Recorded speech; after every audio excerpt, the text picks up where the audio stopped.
Samarth Bharat YouTube ಚಾನೆಲ್ಗೆ ತಮ್ಮೆಲ್ಲರಿಗೂ ಹಾರ್ದಿಕ ಸ್ವಾಗತ. ನಾನು Sumana B, assistant professor of sociology. ಇವತ್ತಿನ ಈ ಸೆಷನಲ್ಲಿ ಹ್ಯೂಮನ್ ಟ್ರಾಫಿಕಿಂಗ್ ಎಕ್ಸ್ಪೆಕ್ಟೆಡ್ ಕ್ವೆಶ್ಚನ್ಸ್ ಏನು, ಸ್ಪೆಷಲಿ UPSC ಮತ್ತು KPSC ಮೇನ್ಸ್ ಎಕ್ಸಾಮ್ಸ್ಗಳ ಒಂದು ದೃಷ್ಟಿಯಿಂದ, ಹಾಗೂ ಇದು ಪ್ರಬಂಧಕ್ಕೂ ಕೂಡ ಬರುವಂಥ ಎಲ್ಲ ಸಾಧ್ಯತೆಗಳಿವೆ. ಯಾಕಂದರೆ ಹ್ಯೂಮನ್ ಟ್ರಾಫಿಕಿಂಗ್ ಅಂತ ಹೇಳಿದರೆ ಅದನ್ನು ನಾವು ಮಾಡರ್ನ್ ಸ್ಲೇವರಿ ಅಂತ ಕೂಡ ಕರಿತೇವೆ. ಸೊ ಹಾಗಾಗಿ ಇದು ಪ್ರಚಲಿತವಾಗಿರುವಂಥ ಒಂದು ಆರ್ಗನೈಸ್ಡ್ ಕ್ರೈಮ್ ಅಂತ ಹೇಳಿ ನಾವು ಕಳೆದ ವಿಡಿಯೋಗಳಲ್ಲಿ ಅದನ್ನು ಡಿಸ್ಕಸ್ ಮಾಡಿದ್ದೇವೆ. ಹಾಗೂ ಕಳೆದ ವಿಡಿಯೋದಲ್ಲಿ ನಾನು ಸ್ಟೂಡೆಂಟ್ಸಲ್ಲಿ ಕೇಳಿದ್ದೇನೆ, ನಿಮಗೆ ಇದರ ಬಗ್ಗೆ ಹೆಚ್ಚುವರಿಯಾಗಿ ಮಾಹಿತಿ ಬೇಕಿದ್ದರೆ ಕೇಳಿ, ನಿಮ್ಮ ರೆಸ್ಪಾನ್ಸ್ ಕೊಡಿ ಅಂತ ಹೇಳಿಬಿಟ್ಟು. And it was awesome.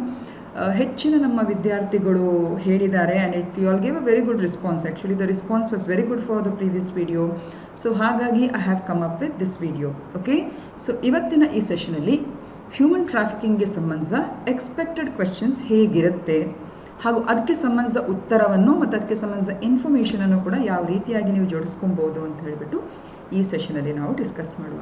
ಹಾಗೂ ಯಾರು ಈವರೆಗೂ ನಮ್ಮ ಯೂಟ್ಯೂಬ್ ಚಾನಲ್ಗೆ ಸಬ್ಸ್ಕ್ರೈಬ್ ಮಾಡಿಲ್ಲ, ಖಂಡಿತ ಸಮರ್ಥ್ ಭಾರತ್ ಯೂಟ್ಯೂಬ್ ಚಾನಲ್ಗೆ ಸಬ್ಸ್ಕ್ರೈಬ್ ಮಾಡಿ ಅಂತ ಹೇಳ್ತಾ ಈ ಸೆಷನನ್ನು ನಾನು ಮುಂದುವರಿಸ್ತೇನೆ. ಹಾಗೆಯೇ ಕೆಲವು ಸ್ಟೂಡೆಂಟ್ಸ್ಗಳು ಕೇಳ್ತಾ ಇದ್ದಾರೆ, ನಮಗೆ ಅಪ್ಡೇಟೆಡ್ ಇನ್ಫಾರ್ಮೇಷನ್ ನಮ್ಮ ಅಸಿಸ್ಟೆಂಟ್ ಪ್ರೊಫೆಸರ್ ರಿಲೇಟೆಡ್ಗೆ ಎಕ್ಸಾಮ್ ಅದು ಮಾರ್ಚ್ 12ಗೆ ಏನೋ ಕಮೆಂಟ್ಸ್ ಆಗ್ತಿದೆ.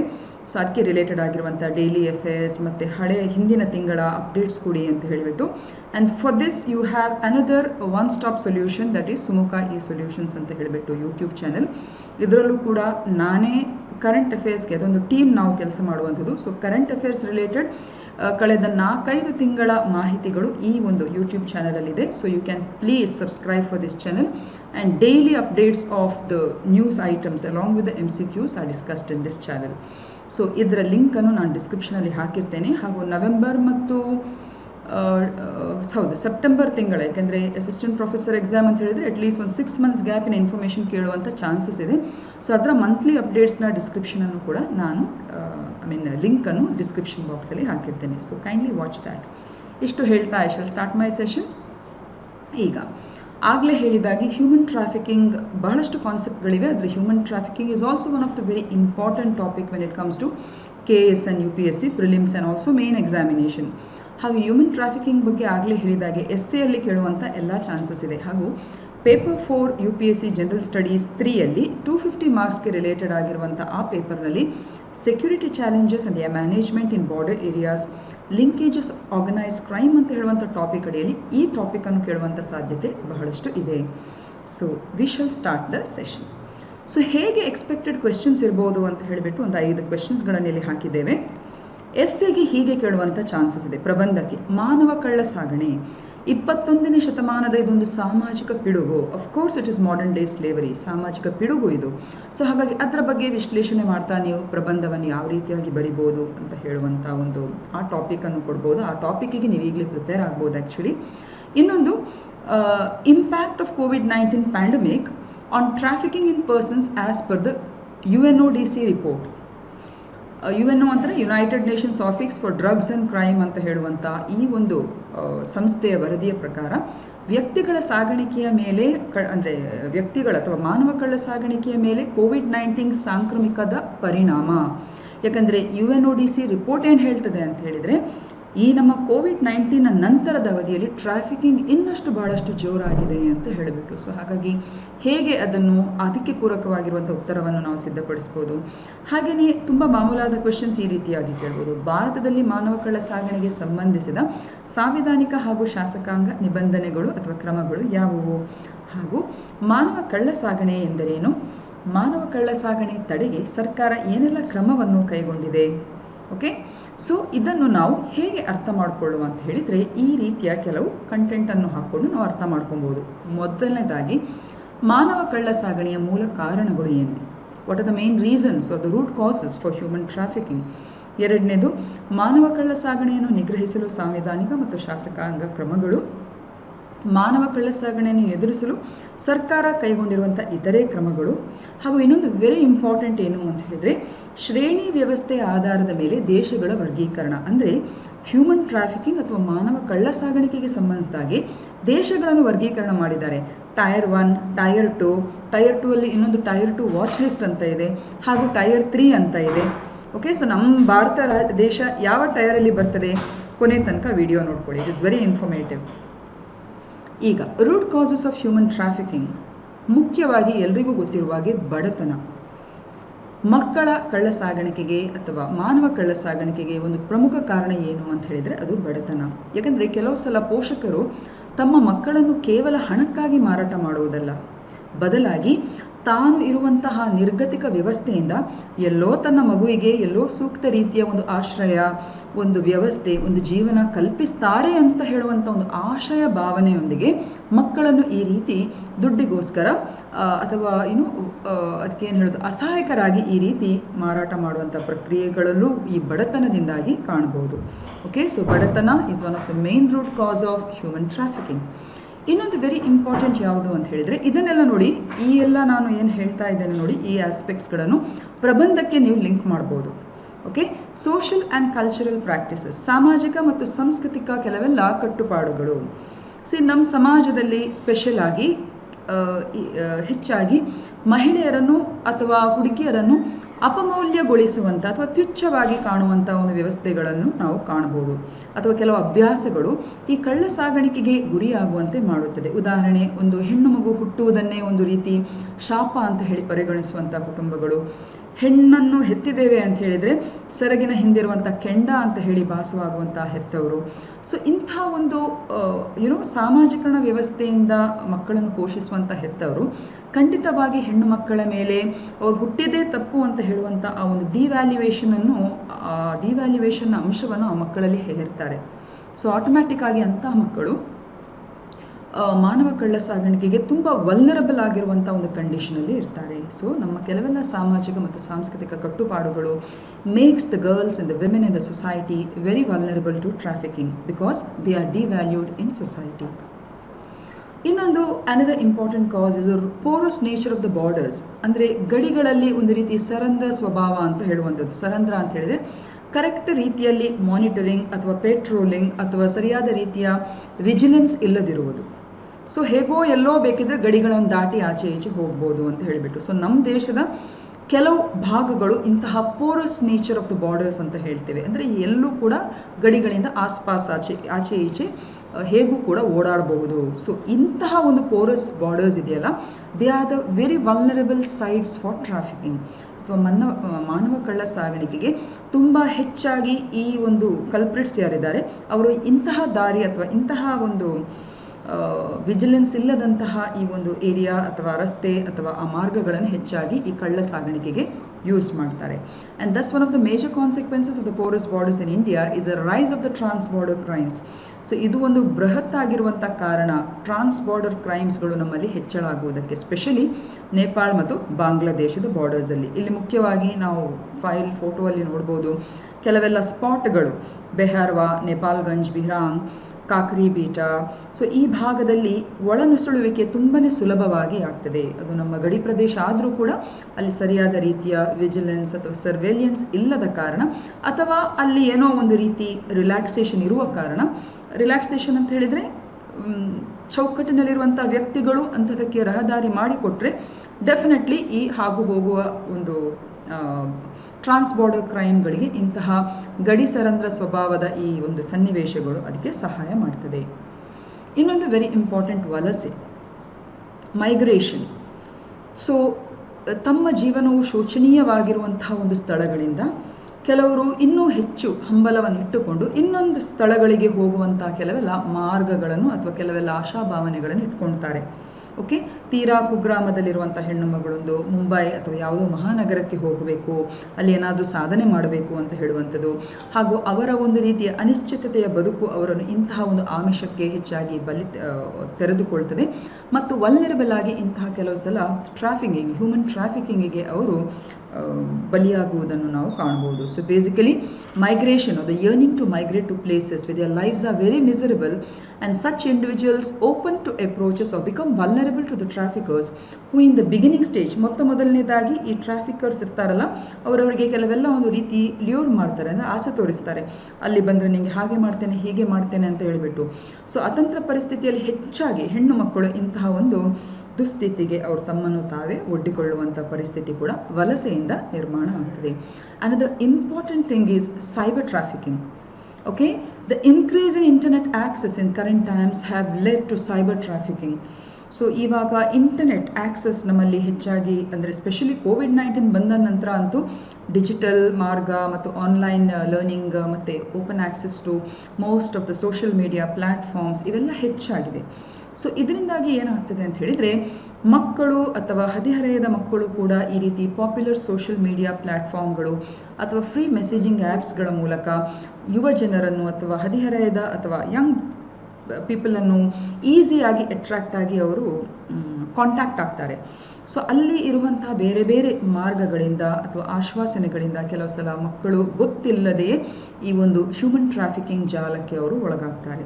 Sometimes they will be blackmailed, sometimes they will be forced, sometimes they will be coerced or many other things. So cyber trafficking ಇದು ಕೂಡ United Nations Office on Drugs and Crime ಇದು ತನ್ನ ವರದಿಯಲ್ಲಿ report ಮಾಡಿದೆ. Cyber trafficking ಕೂಡ ಈ ಒಂದು ಮಾನವ ಕಳ್ಳ ಸಾಗಾಣಿಕೆಗೆ ಪ್ರಮುಖವಾದಂಥ ಒಂದು ಕಾರಣ ಅಂತ ಹೇಳಿ, ಅದು ಯುವ ಜನರಲ್ಲಿ ಇದು ತುಂಬಾ ಪ್ರಮುಖ ಕಾರಣ ಅಂತ ಹೇಳಿ UNODC ಕೂಡ ವರದಿ ಮಾಡಿದೆ. ಈಗ ಕಾನ್ಸ್ಟಿಟ್ಯೂಷನಲ್ ಪ್ರೊವಿಷನ್ಸ್ ಏನಿದೆ, ಈಗ ನಮ್ಮ ಭಾರತ ದೇಶದ ವತಿಯಿಂದ ಏನೆಲ್ಲ ಸಾಂವಿಧಾನಿಕ ಕ್ರಮಗಳನ್ನು ನಾವು ಕೈಗೊಂಡಿದ್ದೇವೆ. First and the foremost article 23 ಮತ್ತು 24. ಆರ್ಟಿಕಲ್ 23 ಏನು ಹೇಳ್ತದೆ, ಮಾನವ ಕಳ್ಳ ಸಾಗಾಣಿಕೆ ಮತ್ತು ಭಿಕ್ಷುಕ ಯಾವುದೇ ಪಾವತಿ ಇಲ್ಲದಿರುವಂಥ ಬಲವಂತದ ಕೆಲಸವನ್ನು ಅದು ನಿಷೇಧಿಸ್ತದೆ.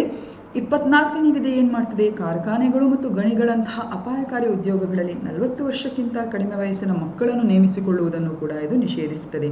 ಯಾಕಂದರೆ ಈ ಕಾಯ್ದೆ, ಈ ಆರ್ಟಿಕಲ್ ವಿಧಿ ಎಲ್ಲಿ ನಮಗೆ ಹೆಲ್ಪ್ ಆಗ್ತದೆ ಅಂತ ಹೇಳಿದರೆ, ಕೆಲವು ಸಲ ಕಳ್ಳ ಸಾಗಣೆ ಮಕ್ಕಳನ್ನು ಈ ರೀತಿಯಾಗಿ ಎಂಪ್ಲಾಯ್ ಮಾಡಲಿಕ್ಕೂ ಕೂಡ ಮಾಡ್ತಾರೆ. ಸೊ ಆ ನಿಟ್ಟಿನಲ್ಲಿ ಈ ಆರ್ಟಿಕಲ್ 24 ಅಪ್ಲೈ ಆಗ್ತದೆ. ಇನ್ನು IPC ಅಂದರೆ ಇಂಡಿಯನ್ ಪೆನಲ್ ಕೋಡ್, ಅದರ ಸೆಕ್ಷನ್ಗಳು ಏನು ಹೇಳ್ತದೆ. ಸೊ ಸೆಕ್ಷನ್ 370, 370A ಏನು ಹೇಳ್ತದೆ, ಇದರ ಅಡಿಯಲ್ಲಿ ಅಪರಾಧದ ಈ ಒಂದು ಆಯೋಗವು ಅಪ್ರಾಪ್ತ ವಯಸ್ಕರನ್ನು ಕಳ್ಳ ಸಾಗಣೆ ಮಾಡಲಾಗಿದೆ ಎಂದು ತಿಳಿದಾಗ ಅಥವಾ ಈ ರೀತಿ ನಂಬಲು ಕೆಲವು ಕಾರಣಗಳನ್ನು ಹೊಂದಿರುವಾಗ ಲೈಂಗಿಕ ಶೋಷಣೆಯನ್ನು ಒಳಗೊಂಡಿರುವ ಕೆಲಸದಲ್ಲಿ ಅಪ್ರಾಪ್ತ ವಯಸ್ಕರನ್ನು ತೊಡಗಿಸಿಕೊಂಡಾಗ ಇದು ಅನ್ವಯ ಆಗುತ್ತದೆ. ಇಲ್ಲಿ ಶಿಕ್ಷೆಯು 1 ಅವಧಿಗೆ ಸೆರೆವಾಸವಾಗಿದೆ ಅಂದರೆ 5 ವರ್ಷಗಳಿಗಿಂತ ಕಡಿಮೆ ಇಲ್ಲ ಮತ್ತು 7 ವರ್ಷಗಳವರೆಗೆ ಕೂಡ ಅದನ್ನು ವಿಸ್ತರಿಸಬಹುದು. ಹಾಗೆಯೇ ಸೆಕ್ಷನ್ 372 ಮತ್ತು 373 ಏನು ಹೇಳ್ತದೆ, ಭಾರತೀಯ ದಂಡ ಸಂಹಿತೆಯ ಈ ಒಂದು ಸೆಕ್ಷನ್ ಪ್ರಕಾರ ಇದು ವೇಶ್ಯಾವಾಟಿಕೆ, ಅಕ್ರಮ ಸಂಭೋಗ ಮತ್ತು ಇತರ ಕಾನೂನು ಬಾಹಿರ ಅಥವಾ ಅನೈತಿಕ ಚಟುವಟಿಕೆಗಳಿಗಾಗಿ 18 ವರ್ಷಕ್ಕಿಂತ ಕಡಿಮೆ ವಯಸ್ಸಿನ ಅಪ್ರಾಪ್ತ ಬಾಲಕಿಯರ ಕಳ್ಳ ಸಾಗಾಣಿಕೆಗೆ ಸಂಬಂಧಿಸಿದಾಗೆ ಈ ಒಂದು ಸೆಕ್ಷನ್ ಅಲ್ಲಿ ಡೀಲ್ ಮಾಡಿ and it is punishable according to this section. ಈಗ ಶಾಸನಬದ್ಧ ಕ್ರಮಗಳು ಏನೆಲ್ಲ ಇವೆ, ಮೊದಲನೇದಾಗಿ ಅನೈತಿಕ ಸಂಚಾರ ತಡೆ ಕಾಯ್ದೆ 1986, the immoral traffic prevention act of 1986. ಇದು ಕೂಡ ಅಷ್ಟೇ ಅನೈತಿಕ ಮಾನವ ಕಳ್ಳ ಸಾಗಣೆಯನ್ನು ಇದು ನಿಷೇಧಿಸುತ್ತದೆ. ಓಕೆ. ಎರಡನೇದಾಗಿ prohibition of child marriage act of 2006, ಬಾಲ್ಯ ವಿವಾಹ ನಿಷೇಧ ಕಾಯ್ದೆ 2006. ಬಾಂಡೆಡ್ ಲೇಬರ್, ಜೀತದಾಳುಗಳ ನಿಷೇಧ ಕಾಯ್ದೆ 1976, ಬಾಲಕಾರ್ಮಿಕ ನಿಷೇಧ ಮತ್ತು ನಿಯಂತ್ರಣ ಕಾಯ್ದೆ 1986 ಮತ್ತು ಕಸಿ ಮತ್ತು ಮಾನವ ಅಂಗಗಳ ಕಾಯ್ದೆ 1994, transplantation and human organ act of 1994. ಯಾಕಂದರೆ ಇದನ್ನು ಯಾಕೆ ನಾವು ಸೇರಿಸ್ಕೊಂಡಿದ್ದೇವೆ ಅಂತ ಹೇಳಿದರೆ, ಮಾನವ ಕಳ್ಳ ಸಾಗಣೆ ಈ ಪ್ರಯುಕ್ತ ಕೂಡ ಮಾಡ್ತಾರೆ. ನಿರ್ಗತಿಕರ ಅಥವಾ ಯಾರು ಗೊತ್ತು ಗುರಿ ಇಲ್ಲದವರ ಕಿಡ್ನಿಗಳನ್ನು ಮತ್ತು ಬೇರೆ ಬೇರೆ ಅಂಗಾಂಗಗಳನ್ನು ಈ ರೀತಿಯಾಗಿ ಅನ್ಸೈಂಟಿಫಿಕ್ ವೇ ಆಫ್ ಶಸ್ತ್ರಚಿಕಿತ್ಸೆ ಮೂಲಕ ಅವರಿಗೆ ಗೊತ್ತಿಲ್ಲದೆ ಅದನ್ನು ತೆಗೆದು ಅವರ ಮೇಲೆ ಶಸ್ತ್ರಚಿಕಿತ್ಸೆ ಮಾಡಿ ಆ ನಂತರ ಅವರನ್ನು ಆ ರೀತಿ ಸುಮ್ಮನೆ ಒಂದು ಬಿಟ್ಬಿಡೋದು. ಸೊ ಇದಕ್ಕೂ ಕೂಡ ಆಗುತ್ತೆ. So transplantation and human organ act 1994 ಕೂಡ ಇದಕ್ಕೆ ಒಂದು ಸಂಬಂಧಿಸಿರುವಂಥ ಒಂದು ಶಾಸನಾತ್ಮಕ ಕ್ರಮಗಳು. ಅದಲ್ಲದೆ ವೆರಿ ಇಂಪಾರ್ಟೆಂಟ್ ಪೋಸ್ಕೋ ಕಾಯ್ದೆ, protection of children from sexual offences act 2012. ಇದು 14 ನವೆಂಬರ್ 2012 ಇದು ಜಾರಿಗೆ ಬಂದಿದ್ದು. ಇದು ಮಕ್ಕಳನ್ನು ಲೈಂಗಿಕ ದೌರ್ಜನ್ಯ ಮತ್ತು ಶೋಷಣೆಯಿಂದ ರಕ್ಷಿಸುವ ಒಂದು ವಿಶೇಷ ಕಾನೂನಾಗಿದೆ ಮತ್ತು ಇದು ವಿವಿಧ ರೀತಿಯ ಲೈಂಗಿಕ ದುರುಪಯೋಗಕ್ಕೆ ನಿಖರವಾದ ವ್ಯಾಖ್ಯಾನಗಳನ್ನು ಕೂಡ ಈ ಕಾಯ್ದೆಯು ಒದಗಿಸುತ್ತದೆ. ಅದಲ್ಲದೆ ಬೇರೆ ಏನೆಲ್ಲ ಮೆಷರ್ಸ್ಗಳಿವೆ, ವೆರಿ ಇಂಪಾರ್ಟೆಂಟ್ ಏನು ಅಂತ ಹೇಳಿದರೆ, ನಮ್ಮ ಗೃಹ ಇಲಾಖೆ, ಕೇಂದ್ರ ಗೃಹ ಇಲಾಖೆ ಏನು ಮಾಡಿದೆ ಅಂತ ಹೇಳಿದರೆ, ಆ್ಯಂಟಿ ಟ್ರಾಫಿಕಿಂಗ್ ಸೆಲ್ ಅಂತ ಹೇಳುವಂಥ ಒಂದು ಸೆಲ್ಲನ್ನೇ ಅದು ಆರ್ಗನೈಸ್ ಮಾಡಿದೆ ಅಥವಾ ಅದು ಹುಟ್ಟು ಹಾಕಿದೆ.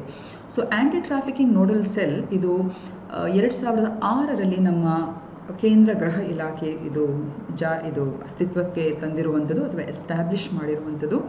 ಇದರ ಪ್ರಕಾರ ಈ ಕಾಯ್ದೆ ಅನ್ವಯ ಕೇಂದ್ರ ಸರ್ಕಾರ ಮತ್ತು ಬೇರೆ ಬೇರೆ ರಾಜ್ಯ ಸರ್ಕಾರಗಳು ಸ್ಪೆಷಲಿ ಮಾನವ ಕಳ್ಳ ಸಾಗಾಣಿಕೆಗೆ ಸಂಬಂಧಿಸಿದ ಒಂದು ರೀತಿಯ ಅಂಕಿ ಅಂಶಗಳ ವಿಲೇವಾರಿ ಮಾಡಿಕೊಂಡು ಅದಕ್ಕೆ ಸಂಬಂಧಿಸಿದ ಯಾವುದೇ ಕೇಸ್ಗಳನ್ನು ಸಹಯೋಗದಿಂದ ಅಥವಾ ಒಂದು ರೀತಿ ಸಹಕಾರ ಕೊಟ್ಟು ಅದನ್ನು ಟ್ರ್ಯಾಕ್ ಮಾಡುವಂಥ ವ್ಯವಸ್ಥೆಗೂ ಕೂಡ ಈ ಒಂದು ಆ್ಯಂಟಿ ಟ್ರಾಫಿಕಿಂಗ್ ಸೆಲ್ಲನ್ನು ಅದು ಹುಟ್ಟು ಹಾಕಿದೆ. ಹಾಗೂ ಈ ಒಂದು ಸೆಲ್ ಬೇರೆ ಬೇರೆ ರೀತಿಯ ಸಭೆಗಳನ್ನು ರಾಜ್ಯವಾರು ಇರುವಂಥ ನೋಡಲ್ ಆಫೀಸರ್ಸ್ಗಳ ಮೂಲಕ ಈ ಸಭೆಗಳನ್ನು ಕರೆಸಿ ಒಂದು ರೀತಿ ಕನ್ಸೆನ್ಸಸ್ ಅನ್ನು ಮತ್ತು ಕೇಸಸ್ಗಳ ಒಂದು ರೀತಿಯ ಮಾಹಿತಿವಾರು ಮತ್ತು ಟ್ರ್ಯಾಕ್ಗಳನ್ನು ಮಾಡುವಂಥ ಕೆಲಸವನ್ನು ಈ ಆ್ಯಂಟಿ ಟ್ರಾಫಿಕಿಂಗ್ ಸೆಲ್ ಇದು ಮಾಡುವಂಥದ್ದು.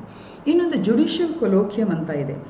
ಅಂದರೆ ಈ ಒಂದು ಯಾವುದೇ ರೀತಿಯ ಹ್ಯೂಮನ್ ಟ್ರಾಫಿಕಿಂಗ್ ಕೇಸಸ್ಗಳು ಕೋರ್ಟ್ ಲೆವೆಲಲ್ಲಿ ಬರುವಂಥ ಸಂದರ್ಭದಲ್ಲಿ ಜುಡಿಷಿಯಲ್ ಆಫೀಸರ್ಸ್ಗಳು ಆದಷ್ಟು ಬೇಗ ಈ ಒಂದು ಸ್ಪೀಡಿಯಾಗಿ ಇದರ ಕೋರ್ಟ್ ಪ್ರಾಸೆಸ್ಸನ್ನು ಮಾಡುವಂಥದ್ದು. ಓಕೆ, ಸೊ ಇಲ್ಲಿವರೆಗೆ ಇಂತಹ 11 ಜುಡಿಷಿಯಲ್ ಕೊಲೋಕ್ಯಮ್ಸ್ಗಳು ಚಂಡೀಗಢ, ಡೆಲ್ಲಿ, ಹಿಮಾಚಲ್ ಪ್ರದೇಶ್, ಮಹಾರಾಷ್ಟ್ರ, ಛತ್ತೀಸ್ಗಢ, ತಮಿಳುನಾಡು, ಆಂಧ್ರ ಪ್ರದೇಶ್, ಬಿಹಾರ್, ಉತ್ತರ ಪ್ರದೇಶ್, ಜಾರ್ಖಂಡ್, ಒಡಿಸ್ಸಾ, ಸೊ ಹೀಗೆ 11 ಬೇರೆ ಬೇರೆ ರಾಜ್ಯಗಳಲ್ಲಿ ಫಾಸ್ಟ್ ಟ್ರ್ಯಾಕ್ ಕೋರ್ಟ್ಸ್ಗಳ ಮೂಲಕ ಇದರ ವಿಲೇವಾರಿ ಕೇಸಸ್ಗಳ ವಿಲೇವಾರಿಯನ್ನು ಕೂಡ ಕ್ಲುಪ್ತ ಸಮಯದಲ್ಲಿ ಮಾಡಲಿಕ್ಕೆ ಇದು ಅನುವು ಮಾಡಿ ಕೊಡುವಂಥದ್ದು.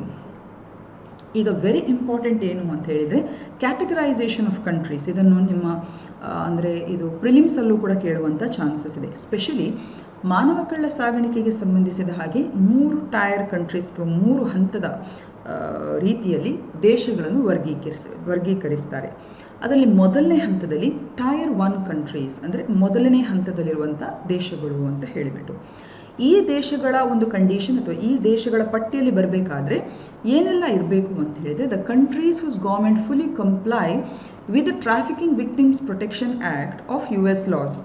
ಅಂದರೆ US-ನಲ್ಲಿ ಯಾಕಂದರೆ ಎಲ್ಲ ದೇಶಗಳಿಗೆ ಹೋಲಿಸಿದರೆ USA ಈ ಮಾನವ ಕಳ್ಳ ಸಾಗಾಣಿಕೆ ವಿಚಾರಕ್ಕೆ ಸಂಬಂಧಿಸಿದಾಗೆ ತುಂಬಾ ನಿಗಾ ವಹಿಸ್ತಾ ಇದೆ. ಹಾಗೂ US-ಅಲ್ಲಿ ಮಾನವ ಹಕ್ಕುಗಳಿಗೆ ಸಂಬಂಧಿಸಿದಾಗೆ ಒಂದು ಸ್ಟ್ಯಾಂಡರ್ಡೈಸ್ ಆಗಿ ಒಂದು ಲಾ ಮಾಡಿದ್ದಾರೆ, ಕಾನೂನುಗಳನ್ನು ಮಾಡಿದ್ದಾರೆ. ಅಂದರೆ ಆ ಕಾನೂನಿನ ಚೌಕಟ್ಟಿನ ಒಳಗೆ ಯಾವ ದೇಶಗಳು ಅದರ ಹಾಗೆ ಅಲ್ಲ, ಅಟ್ಲೀಸ್ಟ್ ಆ ವ್ಯಾಪ್ತಿಯೊಳಗೆ ಬರುವಂಥ ಒಂದು ರೀತಿ ನಿಯಮಗಳನ್ನು ಅವರವರ ದೇಶದಲ್ಲಿ ಒಂದು ವೇಳೆ ಮಾಡಿಕೊಂಡಿದ್ರೆ ಅಂತಹ ದೇಶಗಳನ್ನು ಟೈರ್ 1 ಕಂಟ್ರೀಸ್ ಒಳಗಡೆ ಸೇರಿಸ್ಕೊಳ್ತಾರೆ. ಸೊ ಟೈರ್ 1 ಕ್ಯಾಟಗರಿಯಲ್ಲಿ ಬರುವಂಥ ದೇಶಗಳು ಯಾವುವು? USA, UK, ಆಸ್ಟ್ರೇಲಿಯಾ, ಬಹರೇನ್ ಮತ್ತು ಸೌತ್ ಕೊರಿಯಾ. ತುಂಬ ದೇಶಗಳಿದೆ, ನೀವು ನೋಡ್ಬೋದು. ನೀಲಿ ಬಣ್ಣದಲ್ಲಿರುವಂತಹ ದೇಶಗಳು. ಓಕೆ, ಸೊ ನೀಲಿ ಕಲರಲ್ಲಿ ನಿಮಗೆ ಲೆಫ್ಟ್ ಸೈಡಲ್ಲಿ ಕಾಣ್ಬೋದು. So even Canada also, so ಅದು ಎಲ್ಲ ಬರ್ತದೆ. ಸೊ ಹಾಗಾಗಿ ನೀಲಿ ಬಣ್ಣದಲ್ಲಿರುವಂಥ ದೇಶಗಳೆಲ್ಲ ಟೈರ್ 1 ದೇಶಗಳಲ್ಲಿ ಬರ್ತದೆ. ಅಂದರೆ ಮಾನವ ಕಳ್ಳ ಸಾಗಾಣಿಕೆಗೆ ಸಂಬಂಧಿಸಿದ ಸೂಕ್ತ ರೀತಿಯ ಕಾಯ್ದೆ, ಕಾನೂನು, ಕ್ರಮ, ಅದರ ವಿಲೇವಾರಿ, ಅವರ ರಿಹ್ಯಾಬಿಲಿಟೇಷನ್, ಪುನರ್ವಸತೀಕರಣ ಈ ಎಲ್ಲ ಆಯಾಮಗಳಲ್ಲೂ ಯಾವ ದೇಶಗಳು ಕ್ರಮವನ್ನು ಸುಸೂಕ್ತ ರೀತಿಯಲ್ಲಿ ಕೈಗೊಂಡಿರುತ್ತವೆ ಆ ದೇಶಗಳನ್ನು ಟೈರ್ 1 ಕಂಟ್ರೀಸಲ್ಲಿ ಹಾಕ್ತಾರೆ. ನೆಕ್ಸ್ಟ್ ಟೈರ್ 2 ಕಂಟ್ರೀಸ್ ಅಂದರೆ ಏನು? ಈ ದೇಶಗಳು TVPA ಅಂದರೆ ಟ್ರಾಫಿಕಿಂಗ್ ವಿಕ್ಟಿಮ್ಸ್ ಪ್ರೊಟೆಕ್ಷನ್ ಆ್ಯಕ್ಟ್, ಮಾನವ ಕಳ್ಳ ಸಾಗಣೆ ಸಂರಕ್ಷಣಾ ಕಾಯ್ದೆಯ ವಿಕ್ಟಿಮ್ಸ್ ಯಾರಿದ್ದಾರೆ ಅವರ ಒಂದು ಆ ಕಾಯ್ದೆಗೆ ಅನುಗುಣವಾಗಿ ಅವರು ಸ್ಟ್ಯಾಂಡರ್ಡನ್ನು ಪೂರ್ತಿ ರೀತಿಯಾಗಿ ಮೀಟ್ ಮಾಡೋದಿಲ್ಲ. ಓಕೆ, ಸೊ ಆ ಕಾಯ್ದೆ ಅನ್ವಯ ಆ ದೇಶಗಳು ಪೂರ್ತಿ ರೀತಿಯಾಗಿ ಕಂಪ್ಲೈ ಆಗುವುದಿಲ್ಲ, ಆದರೂ ತಮ್ಮ ದೇಶದಲ್ಲಿ ಕೊಂಚ ರೀತಿಯ ಪ್ರಯತ್ನವನ್ನು ಮಾಡ್ತಾ ಇದ್ದಾರೆ. ಸೊ ಅಂಥ ದೇಶಗಳನ್ನು ಟೈರ್ 2 ದೇಶಗಳು ಅಂತ ಹೇಳ್ತವೆ. ಅದರಲ್ಲಿ ಎಕ್ಸಾಂಪಲ್ ನಮ್ಮ ಭಾರತ ದೇಶ ಕೂಡ ಇದೆ. So India, Mexico, Mongolia. So ಎರಡನೇ ಒಂದು ಇದರಲ್ಲಿ ಲೈಟ್ ಪಿಂಕಿಶ್ ಒಂದು ಬ್ಲೂವಿನ ಪಕ್ಕದಲ್ಲಿದೆಯಲ್ಲ, ಸೊ ಆ ಬಣ್ಣದಲ್ಲಿರುವಂಥ ದೇಶಗಳೆಲ್ಲ ಟೈರ್ 2 ದೇಶಗಳಲ್ಲಿ ಬರುವಂಥದ್ದು. Okay, so that is about tyre 2 countries. Tyre 2 ಅಲ್ಲಿ ಇನ್ನೊಂದು ವಾಚ್ ಲಿಸ್ಟ್ ಕಂಟ್ರೀಸ್ ಅಂತ ಇದೆ, ಅದು ಸ್ವಲ್ಪ ಆರೆಂಜಿಶ್ ಬಣ್ಣದಲ್ಲಿರುವಂಥದ್ದು. ಆ ದೇಶಗಳು ಏನು ಇದರ ವಿಶೇಷತೆ ಅಂತ ಹೇಳಿದರೆ ಈ ದೇಶಗಳಲ್ಲಿ ಮಾನವ ಕಳ್ಳ ಸಾಗಾಣಿಕೆಯ ಪ್ರಕ್ರಿಯೆಗಳು, ಪ್ರಕರಣಗಳು ವರ್ಷದಿಂದ ವರ್ಷಕ್ಕೆ ಜಾಸ್ತಿ ಆಗ್ತಾ ಇದೆ ಅಂತ ಹೇಳುವಂಥದ್ದು. The cases of trafficking are significantly increasing in such states, such countries. ಇಲ್ಲಿ ಕೂಡ ಅಷ್ಟೇ ಬಹಳಷ್ಟು ದೇಶಗಳನ್ನು ಇಲ್ಲಿ ಕಾಣ್ಬೋದು. ಫಾರ್ ಎಕ್ಸಾಂಪಲ್ ಆರೆಂಜಿಶಲ್ಲಿರುವಂಥದ್ದು ಅಜರ್ಬೈಜಾನ್ ಇರ್ಬೋದು, ಭೂತಾನ್ ಇರ್ಬೋದು, ಸೌತ್ ಆಫ್ರಿಕಾ ಇರ್ಬೋದು. ಸೊ ಹೀಗೆ ನಾನಾ ದೇಶಗಳು ಇಲ್ಲಿ ಕಾಣ್ಬೋದು ಟೈರ್ 2 ವಾಚ್ ಲಿಸ್ಟಲ್ಲಿರುವಂಥದ್ದು. ಓಕೆ, ನೆಕ್ಸ್ಟ್ ಟೈರ್ 3 ಕಂಟ್ರೀಸ್ಗಳು ಯಾವುವು?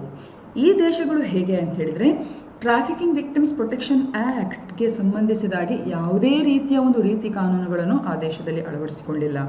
ಅದಲ್ಲದೆ ಅದರ ಬಗ್ಗೆ ಯಾವುದೇ ರೀತಿಯ ಪ್ರಯತ್ನಗಳನ್ನು ಮಾಡಿಕೊಳ್ಳಿಕ್ಕೆ ಹೋಗ್ತಾ ಇಲ್ಲ. ಆ ದೇಶಗಳನ್ನು ಟೈರ್ 3 ದೇಶಗಳು ಅಂತ ಹೇಳ್ತಾರೆ. ಉದಾಹರಣೆ ಡಾರ್ಕ್ ಬ್ರೌನಲ್ಲಿರುವಂಥ ದೇಶಗಳು China, Syria, north Korea, Iran, Russia ಅವೆಲ್ಲ ಈ ಗುಂಪಲ್ಲಿ ಬರುವಂಥದ್ದು.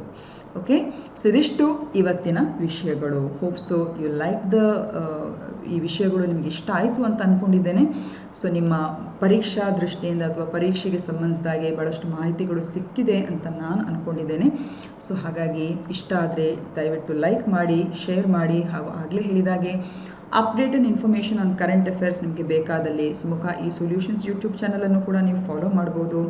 ಅಪ್ಡೇಟೆಡ್ ವರ್ಷನ್ ಆಫ್ ಇನ್ಫಾರ್ಮೇಷನ್ ಅದರಲ್ಲಿ ಯಾವತ್ತೂ ನಾವು ಸತತವಾಗಿ 2 ಡೇಸ್ಗೆ 1 ಡೇಗೊಮ್ಮೆ ಆಲ್ಟರ್ನೇಟಿವ್ ಡೇಸ್ಗೆ ನಾವು ಅದನ್ನು ಅಪ್ಲೋಡ್ ಮಾಡ್ತಾ ಇರ್ತೇವೆ. ಸೊ ಈ ವಿಡಿಯೋ ನಿಮಗೆ ಇಷ್ಟ ಆದರೆ ಖಂಡಿತ ಲೈಕ್ ಮಾಡಿ, ಶೇರ್ ಮಾಡಿ ಮತ್ತು ಸಬ್ಸ್ಕ್ರೈಬ್ ಮಾಡಿ. And thanks for watching. ಹಾಗೆಯೇ ನಿಮ್ಮ ಅನಿಸಿಕೆಗಳನ್ನು ಹೇಳಲಿಕ್ಕೆ ಮರಿಬೇಡಿ.